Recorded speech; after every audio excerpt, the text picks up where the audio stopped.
সিরাজউদ্দৌলার মোহনলাল একসাথে লড়াই করতে পারে দেশের মুক্তির জন্য, দেশ রক্ষার জন্য, ঠিক একই ভাবে আমরা হিন্দু মুসলমান আমরা লড়াই করব দিল্লির দাসত্বকে খান খান। আপনাদের যদি অশুভ ইচ্ছা থাকে আমরাও তাহলে বলবো আমাদের যে নবাবের এলাকা বাংলা, বিহার, উড়িষ্যা আমরা সেইটা দাবি করব। যদি আপনারা এই রকম ভাবে একের পর এক বাংলাদেশের বিরুদ্ধে আগ্রাসী ভূমিকা পালন করে, ভারতের শাসক গোষ্ঠী যদি মনে করে যে না আমি সম্প্রসারণ চালিয়ে আমরা বাংলাদেশ, নেপাল, ভুটান এবং অন্যান্য দেশ আমরা কবজা করে নেব, বোকার স্বর্গে বাস করছে। শেখ হাসিনার জুলুম থেকে জাতীয়তাবাদী মুসলমান, হিন্দু কেউ রক্ষা পায়নি, কাউকেও রক্ষা দেওয়া হয়নি। আপনারা শুভেন্দু বাবুরা উনি শুনেছি এর আগে নাকি অন্য দল করতেন, প্রায় দল বদল করেন। নীতি ছুট, দল ছুট লোক, আদর্শ ছুট লোক, এদের যে কোনো আদর্শ থাকে না সেটা ওই শুভেন্দু বাবুর বক্তব্যের মধ্যে দিয়ে আমরা পাই, যেটা ইউটিউবে আমরা দেখি। সারা বাংলাদেশের মানুষ জাগরিত, তাদের মনের যে জাগরণ দেশ মাতৃকা রক্ষার জন্য। এখানে হিন্দু মুসলমান এই মৃত্তিকায় যাদের জন্ম, ওরা এই দেশকে অন্যের গোলামীর কাছে বিক্রি করবে কেন? এখানে যদি সিরাজউদ্দৌলার মোহনলাল একসাথে লড়াই করতে পারে দেশের মুক্তির জন্য, দেশ রক্ষার জন্য, ঠিক একই ভাবে আমরা হিন্দু মুসলমান আমরা লড়াই করব দিল্লির দাসত্বকে খান খান। পশ্চিমবঙ্গে মুসলমানদের হার হচ্ছে 25%, অথচ সরকারি চাকরিতে মুসলমানরা সরকারি চাকরিতে আপনার তার চান্স পায়, সুযোগ পায় মাত্র 1%, সেটারও কম। তাহলে মমতা তো কখনোই আপনার সেকুলার ছিলেন না, কখনোই ধর্মনিরপেক্ষ মানবতাবাদী মানুষ ছিলেন না।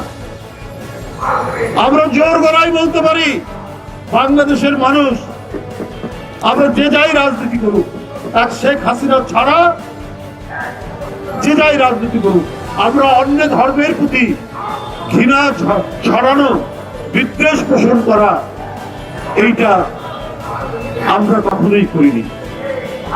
দুর্গাপূজা আসলে তো মনে হয় আমাদেরও আনন্দ লাগে। আমাদের হিন্দু ধর্ম সম্প্রদায়ের যারা নেতৃবৃন্দ আছেন, আমরা তাকে কখনো ভান করে, রসিকতা করে অথবা সিরিয়াসলি বলে এবারের পূজার নাড়ু কই, মিষ্টি কই, লুচি কই, ভাজি কই, ওরা এনে দেয় বা ওদের বাসায় যায়, পূজা মণ্ডপে যায়। এই দৃষ্টান্ত অনেক পুরনো।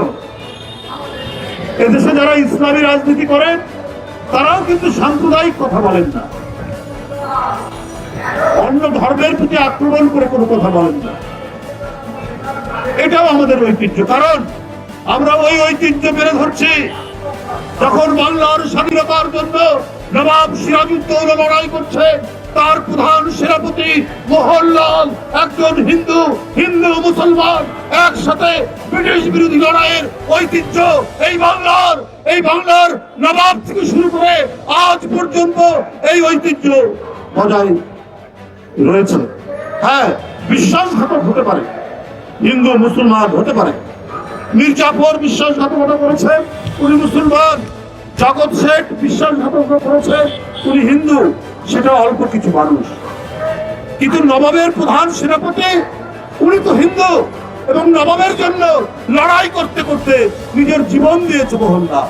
আজকে মীর মদন এরা লড়াই করেছে নবাবের জন্য। আমরা তো তাদের উত্তর শুনি। এখানে আজকে যারা অবনীন্দ্র দাস, অপু, আজকে অপর্ণা, আজকে সঞ্জয়, জয়দেব, আমরা যারা আছি এখানে মুসলমান সম্প্রদায়ের ছেলেরা, আমরা তো সেই সিরাজউদ্দৌলা আর মোহনলাল, মীর মদনের উত্তর শুনি। তাই ভারতীয় আগ্রাসন আমরা একসাথে লড়বো।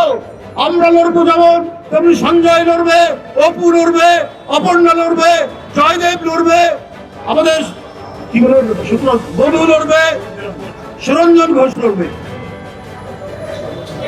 এটা তো আমাদের ঐতিহ্যের মধ্যে আছে।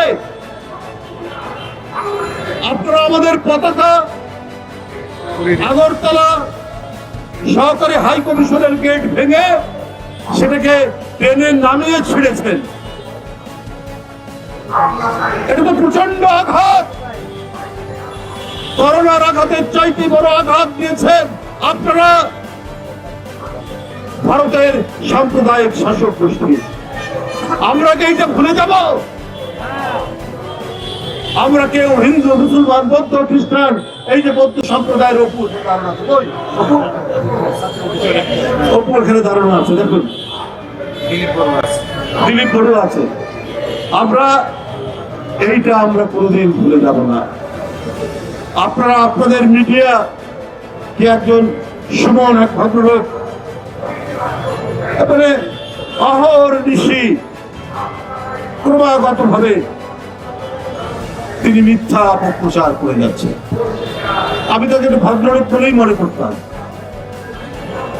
দেখতে শুনতেও সুন্দর, কিন্তু মনটা এত অসুন্দর।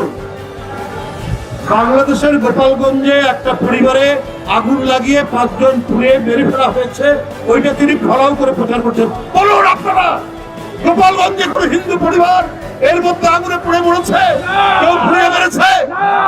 এত বড় মিথ্যা, এত বড় অপপ্রচার। ভারত বলে গণতান্ত্রিক দেশ, ভারত বলে সেকুলার দেশ, ভারত বলে ধর্মনিরপেক্ষ দেশ, আর তাদের মিডিয়া আজকে খেয়ে না খেয়ে বাংলাদেশের বিরুদ্ধে অপপ্রচার করছে। শুভেন্দু বাবুদের তল্পি ভাবক হয়েছে।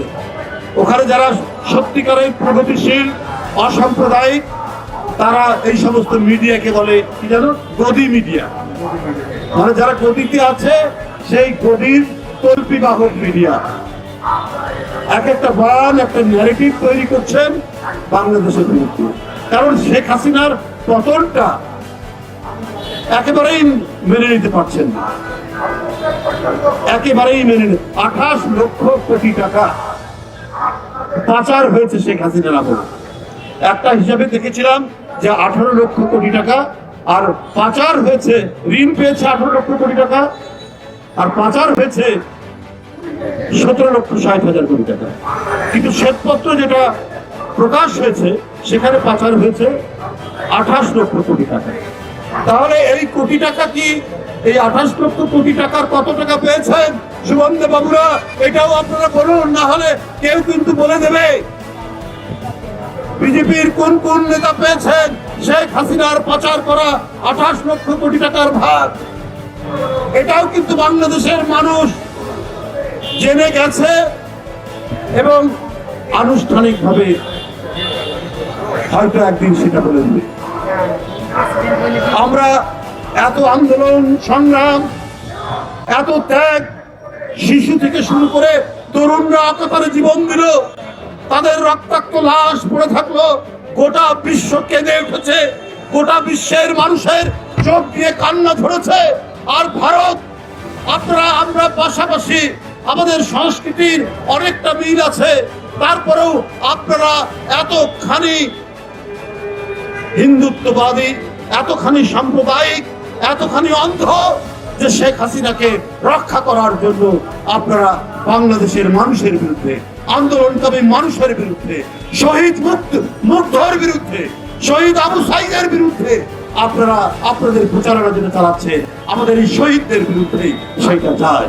গণতন্ত্রের জন্য আমাদের মহান আত্মত্যাগ, সেই মহান আত্মত্যাগকে আপনারা ভুলুণ্ঠিত করার চেষ্টা করছেন, তাতে কোনো লাভ হবে না। আপনারা যদি মনে করেন এই করে আপনাদের আগ্রাসন সুসম্পন্ন করবেন, আমরা আমাদের স্বাধীনতা সার্বভৌমত্ব বিশ্বাস করি, রক্ষা করার জন্য অঙ্গীকারবদ্ধ। আমরা প্রত্যেকটা দেশের স্বাধীনতার মর্যাদা দেই। ভারত সহ যত ক্ষুদ্র রাষ্ট্র বড় রাষ্ট্র আছে প্রত্যেকেরই স্বাধীনতা সার্বভৌমত্বে আমরা মর্যাদা দেই। কিন্তু ভারতের শাসক গোষ্ঠী যদি মনে করে যে না, আমি সম্প্রসারণ চালিয়ে আমরা বাংলাদেশ, নেপাল, ভুটান এবং অন্যান্য দেশ আমরা কবজা করে নেব, এইটা কিন্তু আপনারা মানে বোকার স্বর্গে বাস করছেন।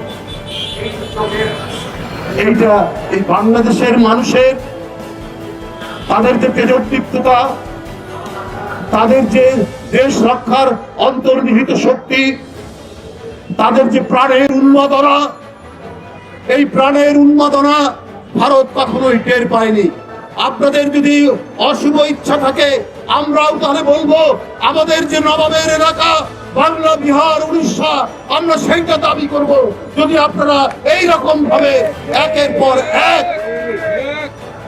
পর এক বাংলাদেশের বিরুদ্ধে আগ্রাসী ভূমিকা পালন করে।